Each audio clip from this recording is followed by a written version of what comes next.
Good afternoon. We're at 3214 North Graceland. This is Charles with 360 Real Estate Investing in partnership with Gear Realty.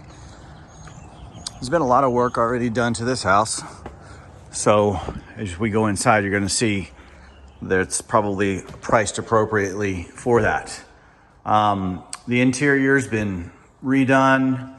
I don't know that it was necessarily pulled down to the studs, but you can certainly tell that the walls have been redone on it. Newer windows. These probably aren't the updated windows from the rehab here. Maybe some of them are, but they're definitely not the original windows.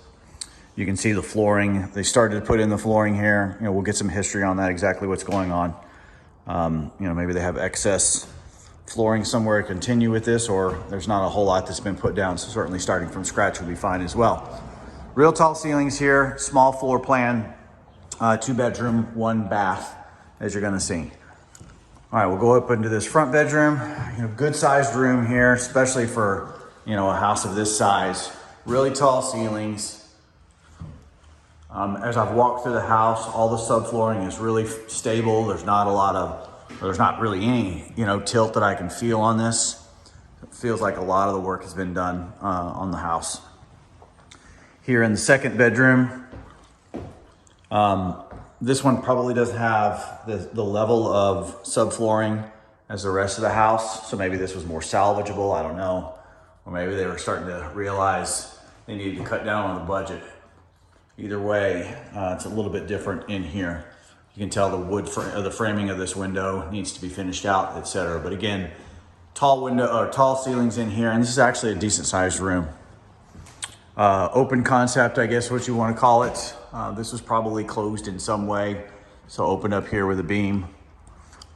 Judging by the cobwebs and some others, this likely has been in this condition for a little while here. This window here, boarded up. So I want to take a look at, replacing that one probably. This back window here is in good condition. All right, so what it looks like here is this is the kitchen. If I'm judging by the way that the wiring is done on it and everything, right? We have our sink, and we probably have our range over in this area right here as well. And then this little cutout seems like a logical place for a refrigerator, or maybe it's a pantry. I think, at this stage, obviously from a design perspective, you can do what you want to with it. Certainly with the amount of storage, etc. And then this is a combination, we're going European style here, combination bathroom and laundry room, which is a great idea as far as I'm concerned. I think it conserves space, especially on smaller homes like this. Not a big deal. So doesn't look like there's going to be this is finished roughed out for a tub. Again, not uncommon for homes of this size, but it's a decent sized room for that. All right, walking through the back here, this back door, this is a little addition that is very common in homes like this. This would have been the back door originally, and then your access to the basement would have been outside.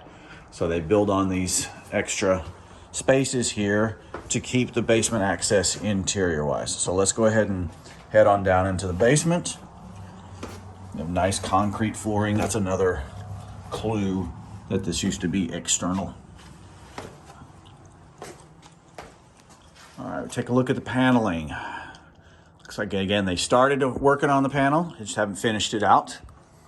We've got some framing done down here as well. You can see the subflooring new, and even some of the beams across are new. It's nice and dry down here. Obviously wasn't at some point. You can just tell by the way that the bricks and everything look, but it's dry now. If I go back in here, let's see.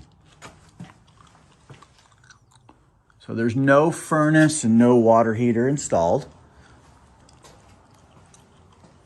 So keep that in mind in your budget. Again, a lot of the stuff has been done on the property, but many things still need to be done on the property. So electrical, HVAC, want to see, you know, there's probably a good amount of the ductwork done, probably more that needs to be done. You just might factor that into it. All right, we'll go to the outside of the house here. It's been repainted, but there hasn't been a completely only portions of the siding itself have been redone, as you can see right here, right? So this is newer, but there at the top has not been taken care of. Doesn't mean it needs to. We just want to make sure that it's all in good shape as we go through some of this stuff. Roof looks to be in good shape. From the overhangs from here, I mean, I bet it's a new roof. The eaves and the overhangs look to be in really good shape. Again, they've probably put in a good amount of money. It's one of the first things you do, obviously, when you're doing a house like this, to protect the inside, make sure that the roof and everything is good. So foundation-wise, we look good. We got some concrete pathway around here, which is nice. Goes all the way around the property. Again, the siding on here is an older siding, so we just want to take a look at making sure it's functional. We're not having any issues with it. But roof, guttering, all that kind of stuff is in really good condition. Probably want to spend some money on some landscaping, etc. But overall, the house is really in nice condition. This part of Indy here on Graceland Crown Hill, we're right near the Crown Hill Cemetery. It's pretty stable. It's got some good spots. It's got some okay spots and some not so okay spots. Graceland, though, is a nice quiet street. There's lots of rehab. You can see a house right there that's been redone. And then there's plenty of homes that are in disrepair as well, that need some updating. So give us a call. Let us know if you have interest in this one. This one might be a good opportunity for a newer investor that will feel safe about putting some money into something, because a lot of the major work has really been done on the property. Be sure to subscribe to the page. Thanks a lot.